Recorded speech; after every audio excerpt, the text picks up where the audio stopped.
This is Going Inside, Healing Trauma from the Inside Out. Hosted by me, licensed trauma therapist John Clark, Going Inside is a weekly podcast on a mission to help you heal from trauma and connect with your authentic self. Tune in for enlightening guest interviews, immersive solo deep dives, real-life therapy sessions, and soothing guided meditations. Follow me on socials at John Clark Therapy on Instagram, TikTok, and YouTube, and apply to work with me one-on-one at johnclarktherapy.com. Thanks for being here. Let's dive in. Today, I'm joined by Matt Musgrave. He's the founder and principal counselor of Strong Space Counseling, a 100% online private practice specializing in working with men and fathers based in Canberra, Australia.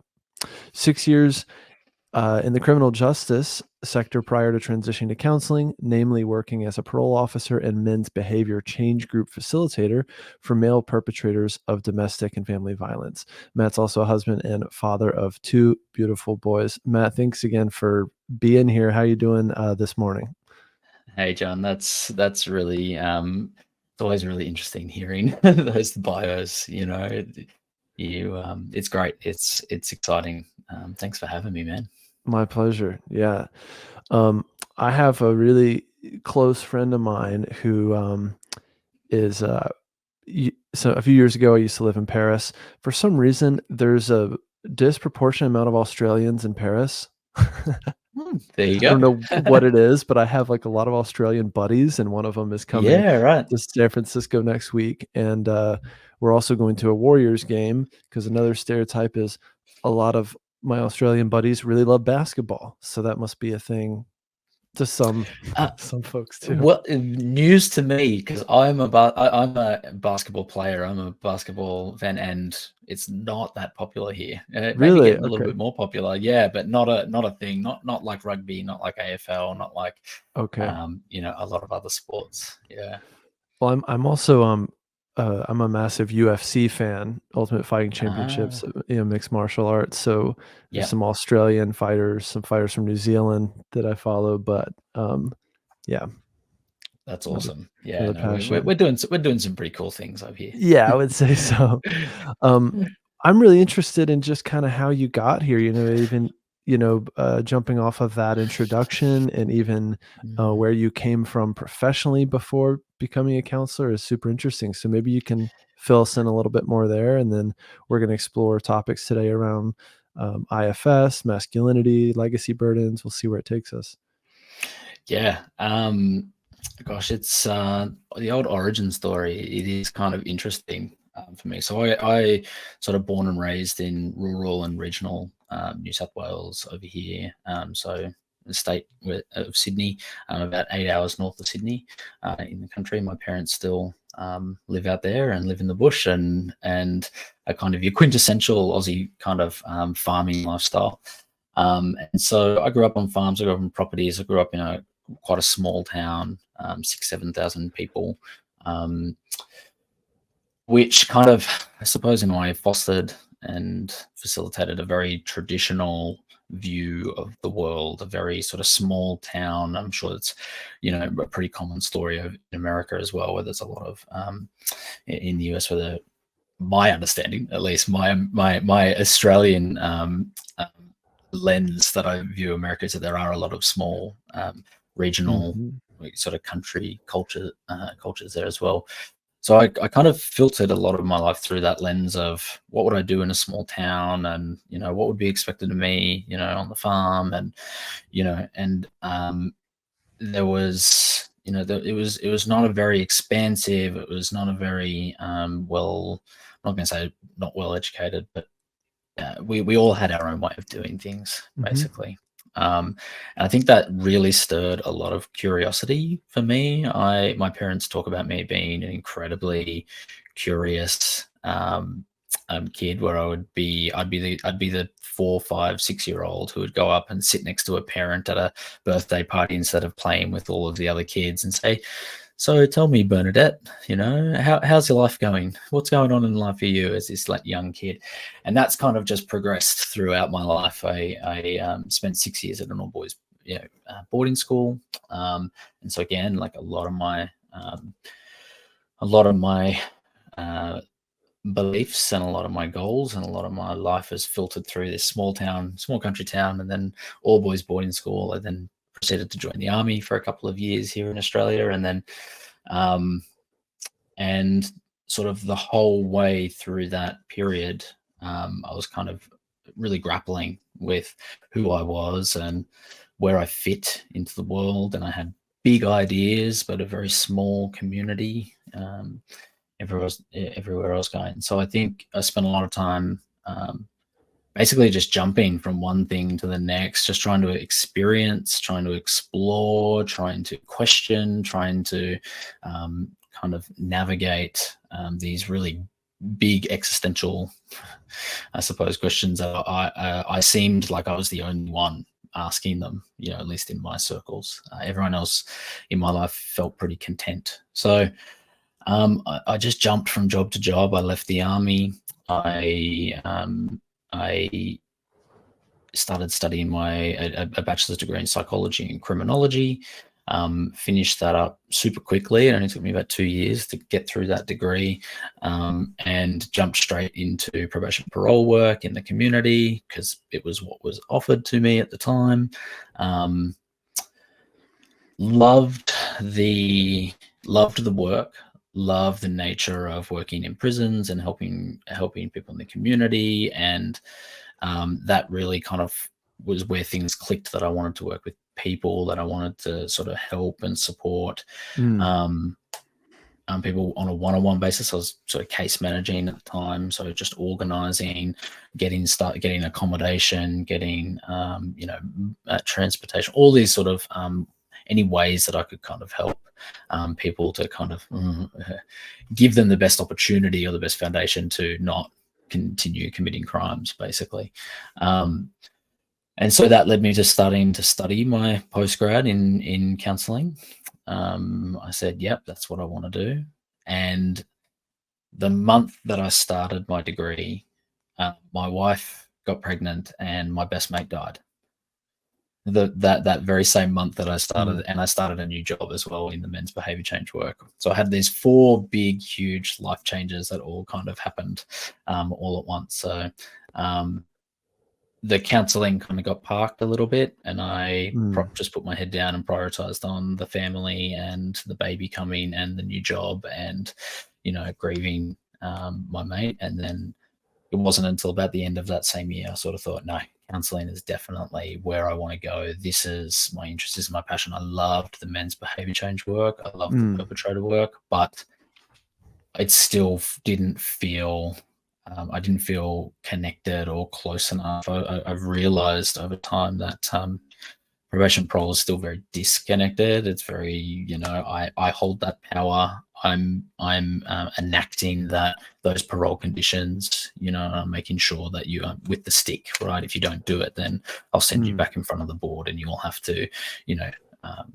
convince them. So it's kind of a lot of finding out, what people are doing. There's not a lot of certainty. No one's there by choice, by and large. And then shifting into men's behavior change was about half and half, 50-50, but it was still very much an organizational, professional divide there, where I was doing my job and you were here to change, kind of thing. So coming into private practice, starting up my own business a couple of years ago, 2 years ago now, it'll be 2 years next month, was the natural next step for me, and it's been incredible. It's been the best decision I've ever made by far. So great. Yeah, thank you for that story. Gives a lot of color as to how you got here and a bit about just really what it means for you to be a therapist. I have 2 really broad questions, kind of on purpose, and one is, in your experience, especially bridging the gap between criminal justice system and therapy, is number 1, why do you think people do bad things or hurt people? Number 2, how do you see change? How do people change and grow? And maybe I'll do a third, which is how has your thoughts and views on that changed and evolved as you've grown into a therapist, and even with the IFS piece that we're excited about? Well, I think the all of those questions kind of really embody a lot of what draws me to IFS and Mm-hmm. what I've always naturally felt in all of my roles. Um, so there's a couple of pieces here for me. There's obviously the personal piece where I've got a lot of my own history. I've got a lot of my own trauma. I've got a lot of my own complex, nuanced internal experience of men and masculinity and risk taking and relationships and safety that obviously inform a lot about kind of what I do. And as you were asking those questions, one of the first things that came to my mind was I've always had that unconditional positive regard, that I've always felt and looked and seen and had a sense that even when a bully was bullying at school, even when a parent wasn't being particularly nice, or was doing something that felt a bit icky, I always had a sense internally that there was going to be a reason for it. This is that curiosity I was referring to. If I just figured it out, then I'd be able to somehow help and support. And so a lot of that comes from me. That's a lot of my people pleasing parts. That's a lot of my fear of confrontation and conflict, and doesn't necessarily equate to the reality of the situation. And that's what a lot of my work's been, right? Is taking a step back and not necessarily or inherently trying to help and change the person in front of me, right? Because that's mine and that's my work to do. That's not actually going to be helpful in the attunement of that relationship of what this other person needs. So there's the first piece, is that really personal piece. I've got to make sure that I'm doing a lot of my own internal work and focusing and redirecting a lot of my attention away from the lenses that my parts want me to filter everything through. In terms of why do people hurt people, why do people commit crimes? Why do people exhibit antisocial behavior? Why are people maybe manipulative or coercive or violent? Or one of the words that I loved in my training when I was initially moving into men's behavior change is that they would often interchange the word violence with violate. So it's not necessarily about the behavior or the action, but specifically, so for someone who throws a plate and smashes a plate against the wall, that may not be a necessarily violent act to some people, but to other people, they might experience that as a violation, to their safety and their emotional experience. And so it's a very sort of hurt is a very subjective piece. That's not something a lot of people want to grapple with. People want to really hold, I found, their own intention, but I didn't mean it. That wasn't my intention to hurt you. Even when you're working with the pointy end of these people who are using physical violence or sexual violence or coercive control, they'll say, but that's not my intent. IFS, internal family systems, would posit that all of those behaviors are protective to the individual, right? That if we look back as to why someone might steal a car or why someone might assault another person, that if we get curious enough and we are open enough and we're able to hold our own maybe scared parts or fearful parts or justice oriented parts or parts that really want to see them take accountability or be punished, then those are the parts that are really going to get in the way of us really understanding and helping that client or that individual to understand what that behavior was doing for them, right? And so if you were to accept the IFS premise that all parts are good parts and that all parts are protective and have a positive intent, then the process of figuring out how to help someone through that, how to move them into a place of change, isn't to tell them why what they're doing is wrong or how it might impact another person, because already we know there's not another centeredness there. There's not a empathy or capacity. If they had that capacity, then we probably wouldn't be in this position in the first place, or we'd be having a different conversation. But especially for those individuals who sit really strongly in defensiveness, justification, minimization, all of those really, really crunchy kind of protective parts that really don't want to move or be shifted at all. If we can connect with them and link with them and really aim to understand what it is they were doing for the system, I've never met a part that doesn't make sense to that person in that moment with that experience. And that can really go a long way in them feeling safe enough to actually start to shift a little bit. And I do want to also caveat in saying there's a lot of clients that I work with that are going to take a long time, to feel that safety, maybe in some cases years, of work. And a lot of people who don't want to change or don't have that safety in their lives, they're not willing to, the system's usually not willing to persevere and be patient enough long term to continue doing that work. So it's a really hard catch-22, right, where we want to go gentle and soft and be safe, but also their behavior is harmful and hurtful, and we want it to change quickly and sooner rather than later. So it's a very fine balance. I don't have the answer to it, but it's really that's really what I'm looking at when I'm working with some of, especially the men that I work with. Does that answer your question, do you think? Oh yeah, it does. And I've got more questions loaded up. Like any curious therapist would. Throw them at me. I would also just say, interestingly, part of my resume is working in juvenile justice and juvenile probation here in San Francisco. And so, well, first of all, in our case, like, we're really working in the system and thinking about how a system has already kind of failed a kid here, right, or a teenager, and they haven't had safety at home or in the neighborhood they live in.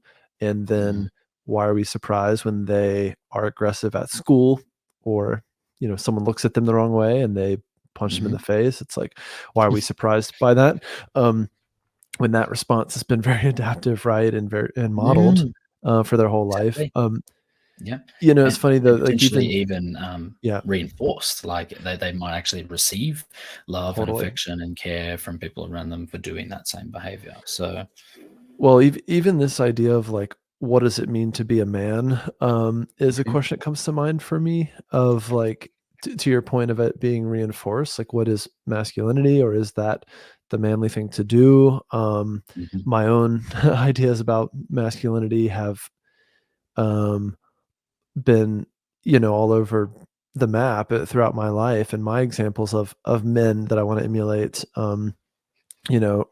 is a short list in a way, but right. In that setting, a lot of our work was about trying to control behaviors, right? And when I was working with these teenagers and sitting with them as a social worker with their probation officer, it's like, how do I get this kid to not beat anyone up for 1 week? Like, let's just get 1 week, right? And I remember one day, we walked out of the probation office and we were literally in front of the building. There's police officers everywhere. And one of my clients saw another client, and for some reason they both took issue that the fact that I was the social worker for both of them, and they got into a fist fight about it. So it's wow. Then we reset the clock, and right, it's like, okay, well, we didn't make it 1 hour without fighting, but this paradigm shift with IFS in going from how do we control the behavior, or people here, like, a term is anger management, right? And people are like, I've been assigned anger management by the courts, so I'm here to your help managing my anger, controlling my drinking, right? Whatever it is. And IFS just is such a radical shift in inviting forward the part that wants to drink, the part that Yes. holds the anger, and getting curious about it and asking it questions. Can we get to know it, right? It's just such a radical shift as to how does change take place, you know? Yeah, I often say with a lot of my men that the the reframing that we can do here is moving away from self-control and towards self-care, right? It's not that self-control is inherently a bad thing. It's obviously going to be very heavily managerially led, right? Um, which is great because we know that those managerial parts are protective. They do have positive intent. So if we can hold care for those managers, if we can move towards a model where we are becoming aware of and holding compassion for even some of those really unhelpful, unreliable, even hurtful to Yeah, ourselves and towards our own perpetrator goals parts. parts, Yeah. perpetrator parts, then Mhm. then we have a best opportunity again to move towards a place where we can be more effective, right? So Yeah. I will often at least in the initial sessions, when I'm working with clients and they may not know about IFS or they don't know about this language, and you know the culture of masculinity here in Australia is very much as I imagine it is across most Western Mm. countries, maybe the world. I'm not certain, but certainly here is very fearful of vulnerability, fearful of Yeah. emotional expression, fearful of genuine, authentic relationships. To be for men here in Australia, for the men that I Mhm. work with, to be seen is to be unsafe. Right. Every 100%. time that the men that I've worked with have attempted to, and by and large, their attempts to be seen have not been particularly healthy, or Mhm. maybe they might have been aggressive, or they might have been confusing, or they might not have had the language, or they might have shut it down themselves. So men don't do this well. We're not saying that men are doing this really perfectly well and they're communicating really effectively, and people are rejecting them. Not at all. Um, oftentimes, oftentimes the men will put themselves out there in really unhelpful, Yeah. unhealthy, problematic ways, and then Mhm. that will just continue the cycle of reinforcing that it's unsafe for them to express, it's unsafe for them to be authentic. And so we choose, as men, we choose compliance, social acceptance, right, in these strict, rigid ideals, right, around what Mark Green calls the man box. Mm. We fit ourselves in. We become malleable in our personalities to avoid, this is that fear component, Yeah. the avoid being targeted, avoid being ridiculed, avoid being hurt socially, right? And so we fit ourselves into that Yeah. box. Coming out of that box, a lot of men are slapped back down into it, and that is policed predominantly by other men who also don't know how to get out of that Yeah. box, right? Yeah. So really what we're aiming for and what we're working towards in a lot of this, in particular, when you're working in criminal justice, you're really working at the pointy end. You're working with violent, abusive, Mhm. pretty intense behaviors, antisocial as it's labeled. That tends to have, as you mentioned, a lot more systemic, a lot more intergenerational challenges than your typical everyday Aussie who's coming in of their own choice, their own volition, and paying their own money because they know that they want a better relationship, or they could be a better dad, or there are some elements in their life which is predominantly pretty good that they want to better, right? Yeah. And so what we're really looking for is, in the first instance, and this is what IFS does so beautifully, and what I think the power of IFS really is when working with men, is creating that container of safety to give men the relational attunement and the experience of what it's like to be able to say and be and do whatever it is that they want, that authentic expression, even if it's the only space in their lives where they get to do that. That will have a relational impact on the way that they view, you know, their relationship with their partners or with their Yeah. kids, or with their boss, right? And that will automatically and naturally have the flow-on effect and the outcome of safe expression, and you know, and then you can start to work on the back end. So I often say, let's not put the cart before the horse here. We've got to do this in order, right? The logical, you know, the logical problem solving work is important. It's just got to come after we do the emotional safety and relationship building, or like getting to know yourself. You need the data, you need the emotions, you need the feelings, you need to be able to understand what's going on internally so that we can know what skills and problems to solve and how best to do that in a way that feels right to you. And so, yeah, does that make sense? Oh yeah. Yeah. I think in the stereotypical ideals of a modern man, it's one that doesn't show emotion, right? Or shows great poise, Yes. especially in times of distress or loss Yep. or whatever it is. And so not showing it means a great deal of suppression is probably happening, right? And filtering. And if I have scared parts, it's putting those parts even further in the corner because, dear God, Yes. I don't want anyone to see them. Or in my case, when I was a kid, you know, I was always labeled sensitive or too sensitive. Even as an Yes. adult, I've been labeled too sensitive, right? Which is, I don't know, such a toxic term, right? And it's like, ironically, my sensitivity is the exact thing I need to be a good therapist and what makes me a good therapist. But Yes. if those And feelings and vulnerability are just shamed out of me, you know, exactly. time and time again. And yeah. Well, you talk about, like, you using language here around being poised, you know, filtering, Mhm. being sort of good in a crisis. It's really drawing us back to that same word that we were talking about earlier, which is this idea of self-control, Yeah. right?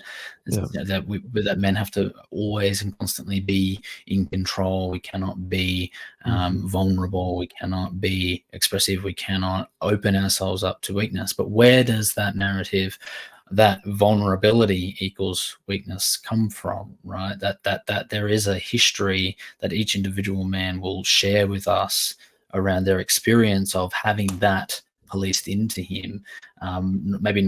Maybe not specifically. They might not have like a bullying moment. They might not have a parent who, literally told them, you can't be vulnerable, you can't, Yeah. have Yeah. emotions. But there will be a series of small interactions that cause that, whether it's usually in childhood from a caregiver, but not always. I'm working with some clients at the moment who have pretty good, secure attachments with parent figures, but had really, really debilitating, experienced really debilitating bullying in high school, early high Mhm. school, which has caused them significant social anxiety and challenges, interactions with workplaces and those sorts of things. So even though they had the safety of secure attachment at home, the insecure attachment figures and the unsafety in school environments was enough to kind of generate and create these internalized kind of beliefs around how we should show up and what people are expecting of us, and what's going to happen if I am more vulnerable, or if I don't comply, or if I don't fit myself back into that box. So I can maybe be myself at home, but I can't be myself here. So we're already, detaching and dissociating and ripping apart and tearing apart in order to remain safe in different situations and contexts. And that's Yeah. a really challenging and exhausting space to have to Yeah. maintain every day. And I think that's where we're seeing a lot of relationship issues for men. Men are going into the world putting on that mask, fitting themselves into that box. And then they do have this safe container at home, maybe with their partner who knows them and who trusts them, and is trying to navigate that relationship with them, and they end up kind of copying a lot of the flow-on effects of that trauma and that disconnection and those sorts of things, which is usually not what men want. And that's usually why men are coming to counseling, to therapy individually, because they got their own stuff to work on, and it is by and large playing out on their partners at home. Mm-hmm. In my case, I never once saw my dad cry. And so, he didn't have to say anything about that for me to inherit that, right? Example, and to internalize that, and to internalize that perhaps something bad would happen if I did cry, or if I do cry, or even today. Another piece, we had mentioned this idea of legacy burdens in IFS and things I that just are wrote it passed down. down to us, are inherited. And in doing my own IFS work with my parts, with my trainer Tammy Sullenberger, we came across a legacy burden around. Really, we were working on why I work too much, or in periods of my life I can work too much. And guess what? Legacy burden around my dad, who worked too much. And where did he inherit that? From his dad, who worked too much. And so, we actually had a big moment in this session, and a big unburdening, where both my dad and my grandfather were there with me, or part of me, around a campfire, and getting releasing that burden together, that burden of working too much, or that burden of being a man means working a lot, or working all the time. And that has made big shifts in me. And I've even had parts that are scared now, like, what if I get lazy now that that's been unburdened, right? Because that helped me a lot. When I started my a business years ago on coaching, teaching therapists about business, I had a part that was driving the bus that whole time, and leading me to overwork and overwork and overwork, right? And on one hand, that got me really far, because that part built a business for me. And so there's also a fear around, like, what if I can't find that? Or, some clients will say, like, what if I lose my edge, right? If that edge is coming from a wounded part, which it was for me. So I'll pass it back to you. Of course, I got more thoughts, but yeah. Oh, no, I mean, I just want to acknowledge the beauty of that example, right? I think work is really representational and symbolic of those legacy burdens that men experience, that their value is dependent on what they can do, and what they can provide, and what they can create, and what they can sort of offer to society and to their family, right? And yet that exact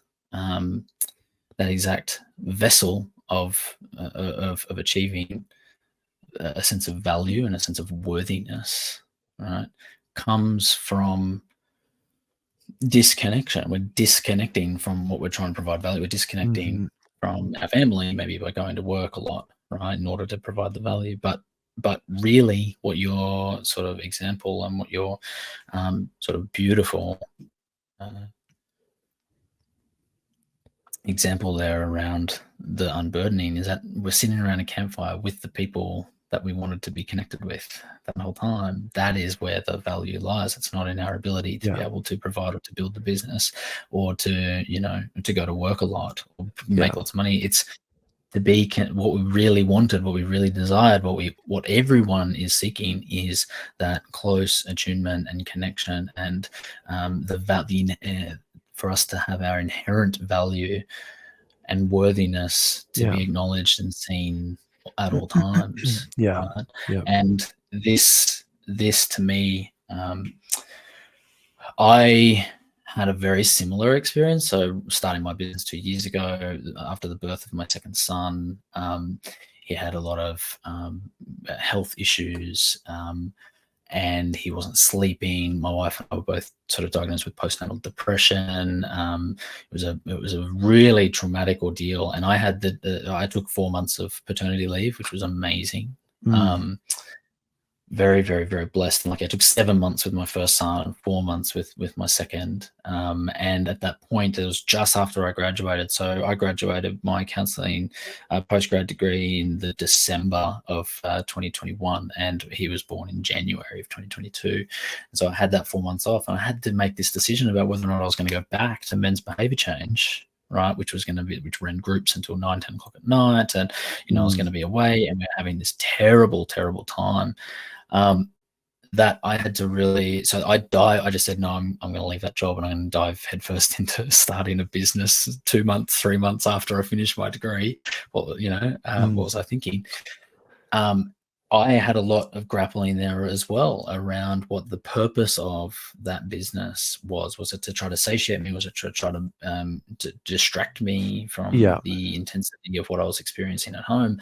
And a lot of the work that I was doing with my therapist at the time was really connecting and taking care of those parts that were scared and that were fearful that I was doing the business for all the wrong reasons because of these narratives that we know. And I do have really strong independent parts, growing up on a farm, basically, on my own. I was isolated. My parents worked like 16-hour days. I'm most comfortable when I'm alone. Right. Yeah. So to have a wife and have 2 kids who need me all of the time is really overwhelming for my system. It's, and so for me, there was work to be done. And to the guys who are worried about having, losing their edge, I would say that is a totally valid fear, right? Yeah. That edge is kind of, because what the fear is that if we lose our edge, we lose our value and worth. So we're not worried about losing our edge, because if we were to say to that same part, what happens if you lost your edge and you were still valued and you were still, worthy? Would you do that? Of course they would, right? Because that's what it's there for. The other alternative is that you sharpen your edge by doing this, right? You become clearer, you become calmer, you become more composed. It's not about, you're not becoming more controlled. You're not rigidly controlling yourself, but you're allowing yourself to relax and breathe and flexibly adapt, right? And as a result of that, I think I've been able to grow my business even more successfully, not because I'm doing it from a place of worth, but because to try to gain worth, but because I know I already have it. Huge. Right. So people are drawn, guys see it. They notice it. They go, I don't know what it is about Matt. I don't understand what that's okay. But he's grappling with it. He's real. He's, he's in the weeds. He's not this high and mighty professional who's going to tell me what to do and give me, these 5 homework exercises and blah, blah, blah, blah, blah. Like there's something there. And that's the feedback I get over and over again, is that the more real I am, the better my clients seem to be doing. Well, paradoxically, when we're not led by a part and we're in fact self-led, which is really the goal of IFS, right, is we have an openness, creativity, all the 8 C's of self that come through and take the wheel. And paradoxically, you can go even further. And I used to say, like, with one of my clients who's very successful in his business, like one day I was like, where does your drive come from? And he was like, without missing a beat, is like to see the other guys fail, right? And there's this almost vindictive part, right? This part had driven him very, very far for very, very long. And there was a lot of fear around, what if I don't have this part, right?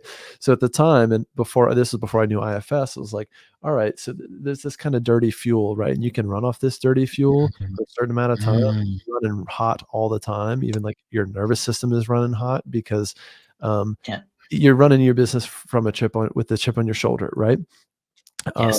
Versus this idea of clean fuel, right? Which is like, I have a vision for my future and now his business is about doing good for the world. And he has this kind of what success is, and it's all really shifted, right?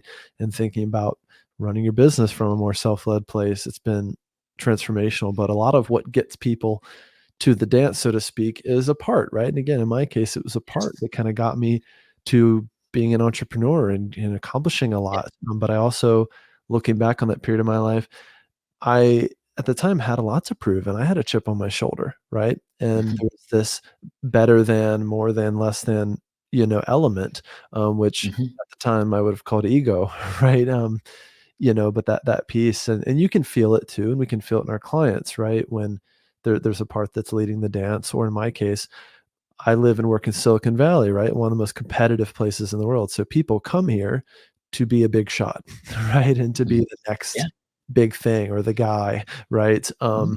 And there's also a lot of devastation when it doesn't work out that way, or when their startup fails and their identity is so profoundly attached to it, or attached to being rich, or being revered, right? That when that doesn't happen, their world comes crashing down, and you see people in the highest highs, and then consequently the lowest of lows, right? Yeah, exactly. And whenever I hear my poor clients, whenever my clients are talking about, or whenever I'm working with a guy who's saying like, this is what I need, this is what I need to get to this point. Like, here's the goal, here's the agenda, here's the Yeah. intention. Here's this, like, teach me the skills, teach me, give me the exercises, give me the techniques, fix me, solve me, because I got to get here. Yeah. Right. And that's an everyday conversation. I got to admit, that's Same not an here, yeah. infrequent thing, Yeah. right? It's really like highlighting immediately to me what the fear is, Right. right? It's not the drive towards the end goal, Right. that we start with, or that I would start with. It's what happens if you don't achieve that? Totally. Where is this coming from, right? Yeah. What does it mean to you? What meaning are we going to make here if you don't achieve this strict, rigid agenda? Let's say it's going to take a year for you to stop getting so angry at home. Let's just say, hypothetically, it's going to take you 12 months. You're telling me you need to be fixed like ASAP, right? Yeah. Right. What does it mean if you're not? What does it mean Mhm. if this is actually going to take time? Right? How are you going to handle that? Is that going to feel good to you? Is that going to, what would that mean about who you are if you're not able to achieve that? And so we can start working backwards into some of those places of the motivating fears, which is obviously some of the core components of the IFS process, right? Yeah. And I would never do that so explicitly, but as I'm sort of thinking about people listening to this, is um, one of the ways that I like to think about, and as I process my parts, and as I develop my own reflective practice, and my own little cocktail of what helps for me, right? One of the main ones for me is very much as I notice myself looking forward. Mm. I always ask myself what's looking back. I offer myself Mhm. space and time for all of my parts to be able to push forward and project intention and hope, and share with me their roles and what they're trying to achieve, but also why they're trying to achieve it, and moving back. So it's not Yeah. one or the other. I'm not only looking backwards to heal all of my trauma and my pain and all of those things, Yeah. because those Yep. parts have some wonderful values and skills and resources that Yep. I Yep. want to include, that I need in my Yeah. life, right? Totally. But I don't. Yeah, I want to harmonize that as best I can. I think about it with my 4-year-old son, right? I kind of go, oh, I want to teach him. I want to teach him to not bite his brother, right? Yeah. That's probably my 2-year-old son to my 4-year-old, but let's go with the 4-year-old. Want to teach him not to bite, and at the same time, I'm going to expect that he will. Right? I'm not just going to sit in that forward thinking, moving forward agenda. I'm going to say, okay, and how do I take care of myself if he does bite? Because he's going to bite because he's 4, and it's going to take him a lot of time, right? So I need patience. I need perseverance. I need playfulness. I need perspective, right? I think those additional 5 Ps, of self Mhm. energy, I think can be, crucially important, in our, Huge for parenting. Yeah. yeah, huge for parenting, right? Yep. Like that. But also, I think all relationships, right? I think Yeah. being able to have patience and playfulness and perspective for ourselves or for Yeah. our partners is going to be Yeah. critically important too. Not necessarily only the 8 C's, Yeah. right, which are very helpful Yeah. too, but also like, what's life without joy? What's life without, perspective? What's a relationship without being able to see the other person's point of view, even if we fundamentally disagree with it, Yeah. right? Yeah. I think there's capacity for emotional resilience and deep relational attunement, which is what brings us contentment and joy and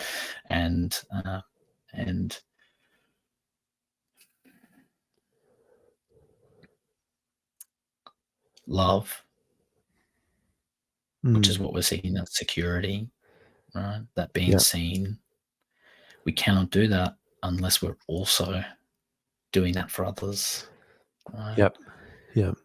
So all of these things, it's so easy to say out loud and so hard to do in practice and reality, of course. Yeah. But that's the beauty of the IFS model, is that we have language, we have 8 C's, we have 5 P's, Yeah. we have 11 steps of unburdening, we have the 6 F's, we Yeah. have the processing. We don't have to do it in those orders. We don't have to follow them. We don't have to, create skills or anything around them. But we just know that the structure, we know that the language is there, and we can hold that as the lens and filter that we work through. Totally. Well, yeah, and with a few minutes left here, I'm looping back to the initial kind of question that I threw at you around, like, how do people change? And a thought that I have, and that I have all the time is, and I'll use this example with my clients, is as they're getting to know their parts and working with their parts, and oftentimes having judgment toward their parts or wishing it would go away or stop drinking or stop getting angry or whatever, right? Thinking about, if you have a person in your life, and let's just say it's a friend, and you want to help them change or grow, right? Or heal, really. How would you help them do that, right? Would you strong arm them? Would you shame them? Would you belittle them, right? Would you ride them until they get their act together, right? So even if you're trying to help them go to the gym more, right? Or whatever it might be. Most people know the answer to that, right? They're like, no. Correct. How would they do it? And the answer is pretty much by offering love in some form or fashion, or some definition of that word, right? Or at least starting with curiosity toward, hey, how did you end up here? How did you end up drinking so much? What does it do for you? What are the fears you hold around? What if you didn't drink, or whatever it might be? And then again, paradoxically, people and therefore parts change and grow and are willing to let go of the thing they're so fearfully holding on to and gripping of. If I didn't drink, I'd feel shame. And if I felt shame, I would feel so bad that I want to kill myself, right? So drinking is a better option for now. Oh, got it. That makes sense. Tell me more about that. Tell me how you, came to be, or came to that conclusion, or took on, right, this thing. Yeah. Well, I mean, like, even in that example, like, it is a better option. It's a better option.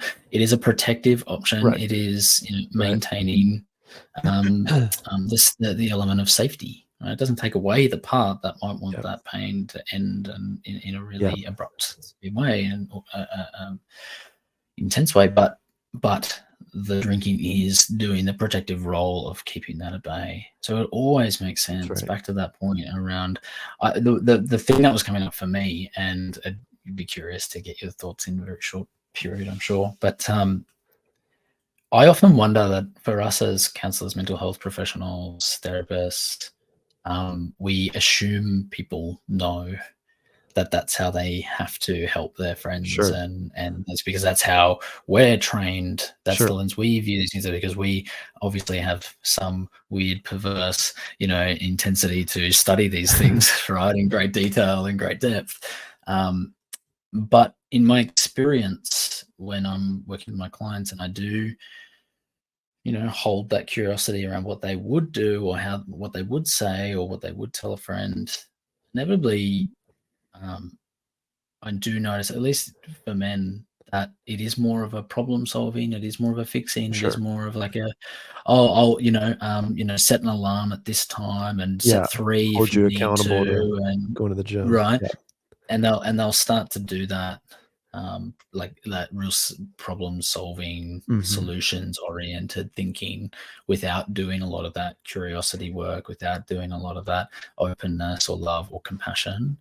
And it's not meant to be shaming. The intention is not there to shame or control the other person. They're just projecting the ways in which they think they would manage that, because they maybe are feeling uncomfortable, or they don't know how to. And the advice that I often give is that if you feel compelled to change another person, then that is the trailhead for you to do the U-turn and come home to yourself and figure out what's going on for you in that moment. It's not to say that you're not going to help. It's not going to say that you shouldn't problem solve or help that person come up with solutions.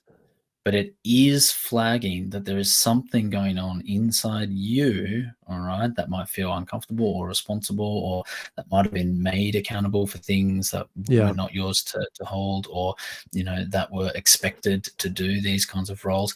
And that is some work, that you can do for yourself that will actually help you, help your friends, help your partner, help others, because it gives us the space to be curious, to be compassionate, to not meet them with shame, right? To not meet them with control. Yeah. Well, I mean, man, if the entire world could hear that message and practice doing it more often, the world would be a different place and we would have more peace, right? Correct. Right. Even just that sense of like, I wish someone were different, right? And turning, going inside, that invitation there. And I think this is also why, IFS has such big goals and vision around bringing IFS to all sorts of people, even bringing it to leaders and politicians and, people with big stages and whatnot, because it's such a powerful path to, peace, really. On a like a therapy scale, we often see it with our clients and their romantic partners, right? Like, if only my partner were this, then I'd be happier, right? Or we wouldn't fight as much. I just need them to be different, right? And so we see that so much, right? And that just wishing that person was different so that I could stop suffering, right? Yeah, exactly. It's like it's. I think Esther Perel calls, the couples therapy a drop-off center.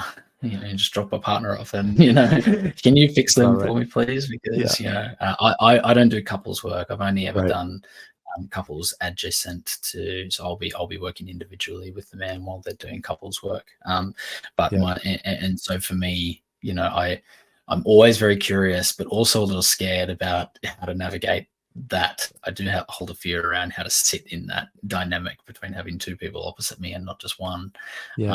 That's definitely for me down the track. I'm excited to do it, and I do think I will end up going in that path. But I just get so much value working with men alongside the couples work, where they're doing their couples work and they're coming back to me and they're bringing their stuff that came up for them and doing their work, which is really beautiful. But to your point around, like, I do think with the IFS kind of community that, there does seem to be, and this is probably my lack of research or lack of kind of understanding, but there are structural systemic agendas that seem to play out in all of these spaces, right? Where we want to bring this to the community. There's the agenda. We want to bring this to the community. It's like a top level version of what we're asking. We're asking our friends to to look at themselves before they help others. It's like, as a community, I think we need to ask ourselves, do we need to bring it to anyone? Do we really need to push this? Do we really need, to, take it to higher levels and industry leaders and those sorts of things, even if we know it would benefit them, even if we know it would be kind of good? So I'm sitting with that. I'm just sitting with, like, the ways in which agendas and intention can work individually on an internal system, but also,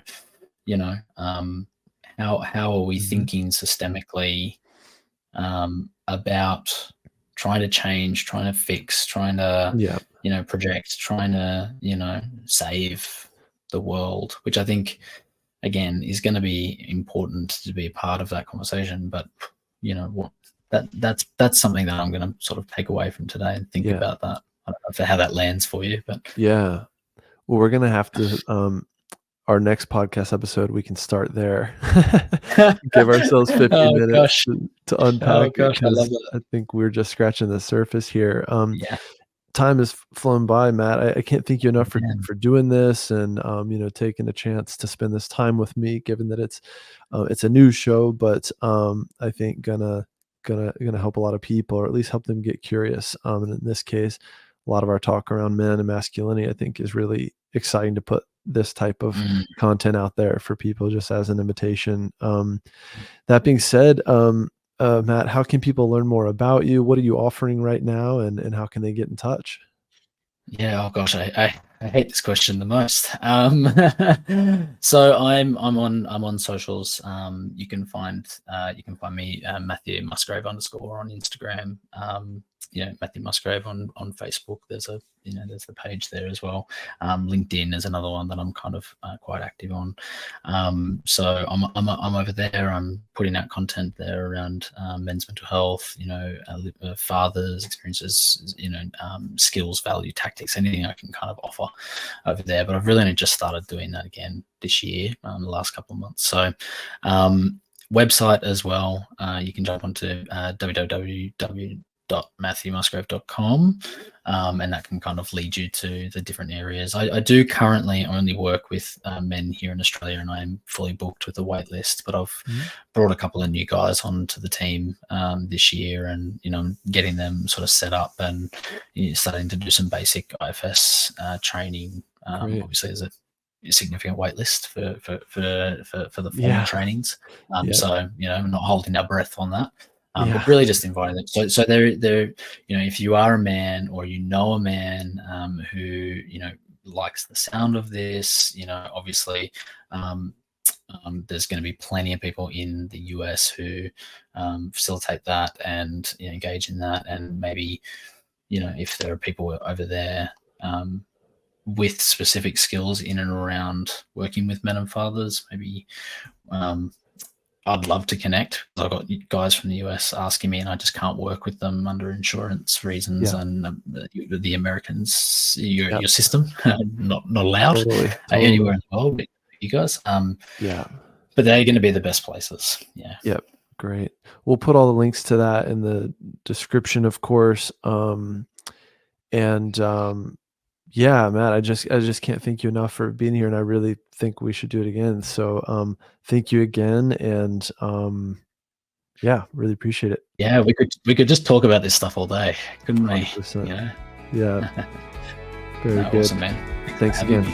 All right, cheers. Thanks for listening to another episode of Going Inside. If you enjoyed this episode, please like and subscribe wherever you're listening or watching, and share your favorite episode with a friend. You can follow me on Instagram, YouTube, and TikTok at John Clark Therapy, and apply to work with me one-on-one at johnclarktherapy.com.